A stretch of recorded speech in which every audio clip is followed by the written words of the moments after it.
শুধু তাই নয়, প্রখ্যাত খ্রিস্টান ঐতিহাসিক জীবন তার দ্য স্লাইম অ্যান্ড উমাইন অফ দ্য ইন্টারনাল তিনি বলে কোরআন is a good testimony of the unity of God. কোরআন হচ্ছে আল্লাহ তাআলা অধিকতার এক উজ্জ্বল নিদর্শন। শুধু তাই নয়, এই কোরআন যার অবতীর্ণ হয়েছে, he was the most successful of all religious personalities. এই কোরআন যারা অবতীর্ণ হয়েছে তিনি হচ্ছেন ধর্মীয় ব্যক্তিদের মধ্যে সব থেকে সফল ব্যক্তি। শুধু তাই নয়, the book usually reading book in the world.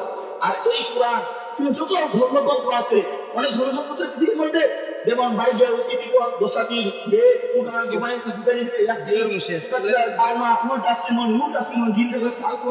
এমন যত ধর্মগ্রন্থ আছে, প্রত্যেকটা ধর্মগ্রন্থ থেকে এই কোরআন হচ্ছে পৃথিবীর মধ্যে সব থেকে পবিত্র। শুধু তাই নয়, এই কোরআনের এই ধর্মের যে জাতি ইমান এনেছে তার সংখ্যা হচ্ছে 100 কোটির কাছাকাছি।